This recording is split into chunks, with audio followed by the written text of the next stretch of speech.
দেখুন, সব কিছুর মধ্যেও তো আসল ঘটনাটা আসে না।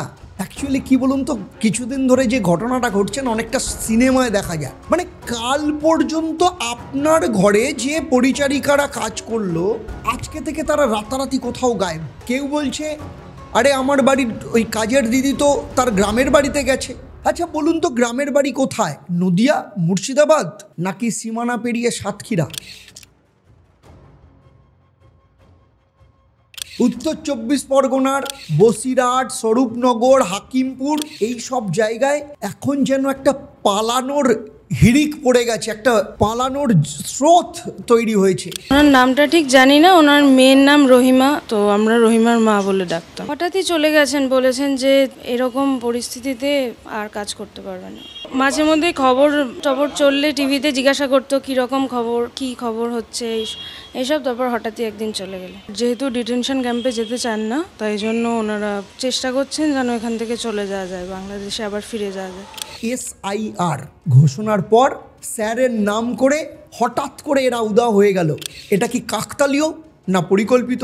প্রথমে এক মহিলা কাজ করত, সে চলে গেল, সে ওকে দিয়ে গেল। তো ও তো ওই ১০-১২ বছর কাজ করছিল। তারপর মাঝে মাঝে ওর মেয়ে এসে কাজ করতো। অন্য লোকদের কাছে শুনতে পাচ্ছি যে ওরা চলে যাবে বলে ও বলেছিল যে আমাদের তাড়ায় দেবে, বলছি কি করবো কে জানে। তারপরে ইন দি মিন টাইম ওর ছেলে আর ছেলের বউ চলে গেছে, সেটা আমাদের বলেনি, আমরা পরে লোকের কাছে শুনেছি। তারপর উনি আস্তে আস্তে ওনার ঘরের জিনিসপত্র বিক্রি টিক্রি করে গোছাচ্ছে। তারপর বলেছে যে আমিও যাব পুজোর আগে, টাকা পয়সা নিয়ে দেনা পাওনা নিয়ে চলে গেছে। আর প্রশাসন তারা বলে আমরা তদন্ত করছি।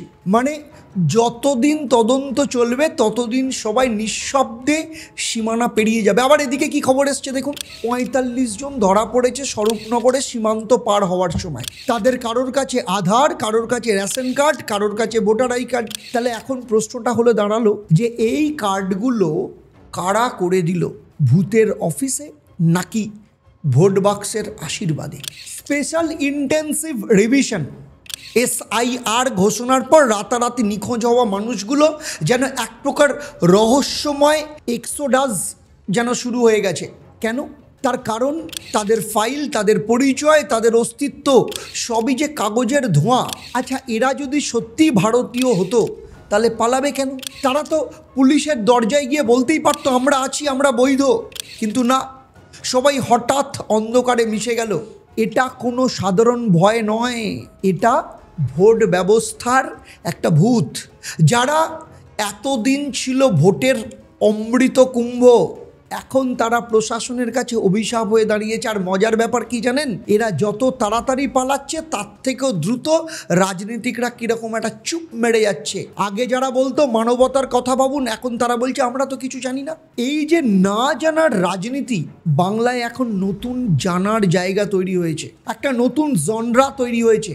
আর এই প্রশ্নটাই সব থেকে বড়, এতদিন এরা ছিল কোথায়, কাদের ছায়ার তলায়? কে দিল তাদের ভুয়ো আধার? কে করলো ভোটার তালিকাভুক্ত? আজকেই সব থেকে বড় খবর কি জানেন, সেটা হচ্ছে কাঠ মিস্ত্রির বাড়িতে ইডির রেড নদিয়ার চাকদায়।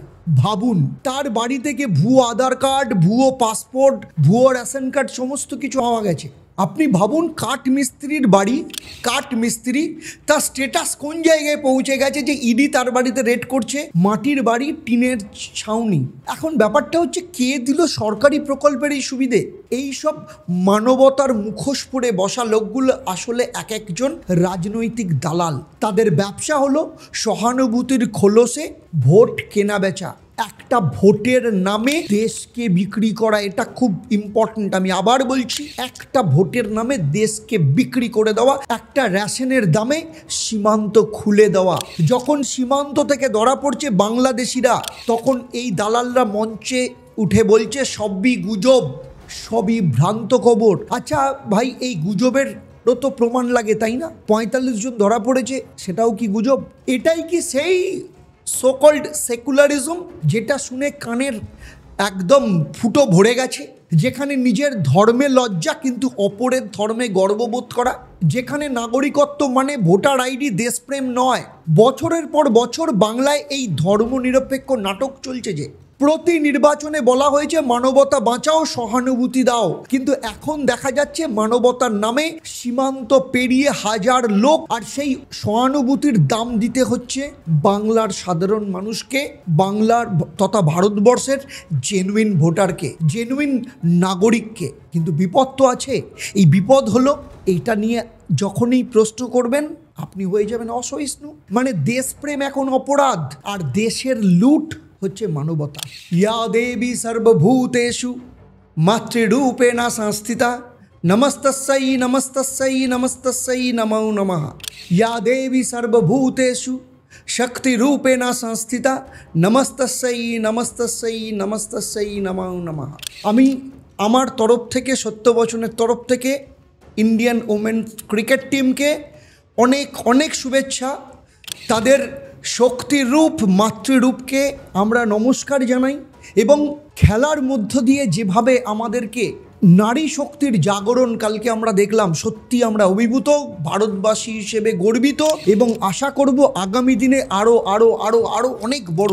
যে উন্মাদনা, যে উত্তেজনা, যে আনন্দের মধ্য দিয়ে কালকে নারী শক্তি দেখিয়েছে, অ্যাচিভমেন্ট কাকে বলে, সত্যি তাকে ভাষায় প্রকাশ করার মতো কোনো অভিধানে হয়তো এই মুহূর্তে আমার কাছে কোনো ভাষা নেই। আশা করছি ইন্ডিয়ান ওমেন্স ক্রিকেট টিম আরও অনেক আগে যাবে, নারী শক্তির ভারতবর্ষের উত্থান হবে, এবং নারীরা আগে থাকবে, এবং নারীরাই পথ দেখাবে। যাদের ঘরে 20 বছর ধরে কাজ করতে একজন গৃহ সহায়িকা, আজ সে উদাও, ঘরের চাবি, জামা কাপড়, কখনো এমনকি কখনো কখনো কিছু জিনিস নিয়েও গেছে। কিন্তু ব্যাপারটা কি জানেন, এরা কাজের ফাঁকে ফাঁকে বাড়ির একটা মানচিত্র বানাতো, রেকি করতো, কে কখন কার বাড়িতে আসে, কার কাছে কত গয়না আছে, সব জানতো এরা। আজ যখন তারা সীমান্ত পার হচ্ছে, তখন এই তথ্য কার হাতে যাচ্ছে? তথ্য চুরি হচ্ছে, ডেটা চুরি হচ্ছে। ভেবে দেখুন, ভাবুন, ভাবা প্র্যাকটিস করুন। বারবার যে কথাটা বলি, আমি এর আগে চিন্ময় প্রভুকে অ্যারেস্ট করার সময় হুঁশিয়ারি দিয়েছিলাম 3 দিন হাতে রেখে যে সোমবার থেকে পেট্রোপল বন্ধ করবো, নিউ মার্কেট ফাঁকা হয়ে গেছে। এখনো আপনাকে বলছি প্রায় 20-25% মুসলিম বাংলাদেশি পালিয়েছে, বর্ডার এলাকার গ্রাম ফাঁকা হয়ে গেছে, নিউ টাউনে কাজের লোকরা নাই। এই যে স্বরূপনগর, হাকিমপুর, বসিরহাট, দিনের বেলা মনে হবে ভারত, আর রাত নামলেই মনে হবে নোম্যান্স ল্যান্ড। রাতে নদীর ঘাটে ট্রলার, মাঝরাতে হাঁটা কাফেলা, আর পাহারাদারের চোখ বন্ধ। 45 জন ধরা পড়েছে, কিন্তু পালিয়ে গেল কয়েকশো। এদের কেউ রোহিঙ্গা, কেউ বাংলাদেশি, আর মজার খবর হলো এদের অনেকেই পেয়েছে কিন্তু সরকারি ত্রাণ। এমনকি কিছু ভোটার তালিকাতেও এদের যে নাম আছে, 2 দেশেরও নাম আছে। কেউ কেউ এখানে প্রশাসনিক পদ অধিকার করে বসে আছে, পঞ্চায়েত প্রধান, পঞ্চায়েত সমিতির সদস্য, অথচ বাংলাদেশের লোক।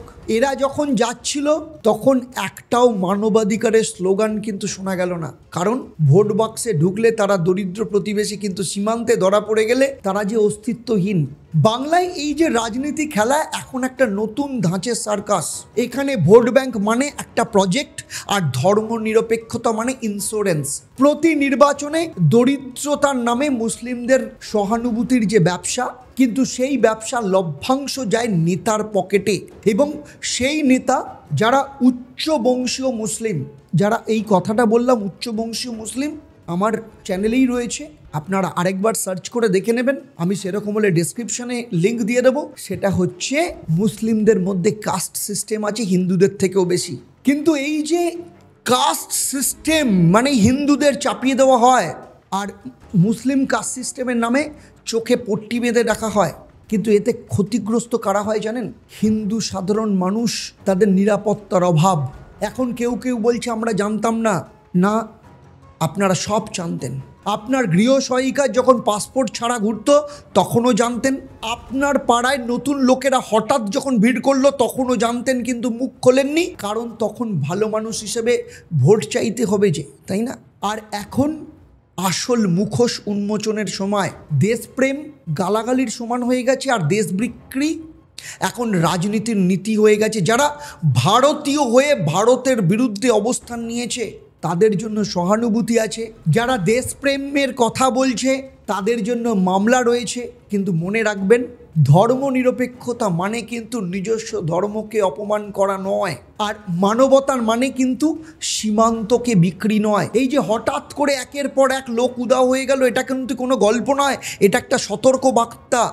এই যে আমি দুদিন আগেই একজন দেখলাম ফেসবুকে ফলো করে লিখেছে যে SIR এর বিরোধ করব, এবং এখানে আমার সোনার বাংলা আমি তোমায় ভালোবাসি এই গানটা জোরে জোরে গাইবো। তাকে বলতে ইচ্ছে করলো, ভাই এই গানটা রবীন্দ্রনাথ ঠাকুর লিখেছেন, কিন্তু এটা আমাদের দেশের জাতীয় সঙ্গীত নয়, এটা প্রতিবেশী দেশের জাতীয় সঙ্গীত। তো তুমি প্রতিবেশীর দেশের জাতীয় সঙ্গীত আমাদের এখানে কেন বাজাবে? তার মানে তোমার অ্যাকচুয়ালি হয় তুমি জানো না, নাহলে ভোট বড় বালাই, দুটোর মধ্যে যে কোনো একটা। সেই জন্য আমরা বাংলাদেশের স্লোগান আমরা এখানে দাঁড়িয়ে বলি দুটো অক্ষরের, সেটা আমি আর বললাম না, আপনারা বুঝে নেবেন। কমেন্ট করে জানাবেন বাংলাদেশের কোন স্লোগান আমরা এখানে গর্বের সাথে বলি রাজনীতির মঞ্চে। আর এখনও যদি আপনি ঘুমিয়ে থাকেন, আপনি ভাবছেন আপনার ভোটে, একটা ভোটে বেঁচে যাওয়ার রাজনীতি, কখন দেখবেন আপনাকেই বেঁচে দেবে। তাই আজ সময় এসেছে, চোখ খুলুন, দেশটা আমাদের, রাজ্যটা আমাদের, আর আমাদের নীরবতাই কিন্তু তাদের সাহস যোগাচ্ছে। তাই সত্যবচন আপনার কাছে সেই প্রশ্নটা তুলে ধরছে, বাংলা কি এখনো মানবতার রাজ্য নাকি মানবতার ব্যবসা? উত্তর দেবেন আপনি, আপনার উত্তরের ভরসায় রইলাম। তাই কমেন্ট করে জানাবেন আপনার মত কি, আপনার রায় কি। এবং আবার বলছি, যেতে যেতে ভাবুন, ভাবা প্র্যাকটিস করুন। ভালো থাকবেন এবং চোখ কান খোলা রাখবেন। নমস্কার। আমরা সবাই কিছু না কিছু খুঁজে বেড়াই, শান্তি, ভালোবাসা, কিন্তু যিনি বলেছিলেন জীবে প্রেম করাই ঈশ্বর প্রাপ্তির পথ, সেই ঠাকুর শ্রী শ্রী রামকৃষ্ণ পরমহংসদেবের বাণী আজও আমাদের পথ দেখায়। এই অন্তরের ঈশ্বরকে জাগিয়ে তুলতেই আমরা গড়েছি Ishwar foundation, inner spirituality and wisdom organisation of Shri Ramakrishna Paramahansadev. আমাদের স্বপ্ন একটা আশ্রম, এক মন্দির, যেখানে ধর্ম নয় মানবতা হবে একমাত্র পুজো। আপনিও আসুন, এই যাত্রায় অংশ নিন, কারণ আপনার ছোট একটা অংশগ্রহণেও একদিন অন্তরের ঈশ্বরকেও কিন্তু খুঁজে পাওয়া যাবে।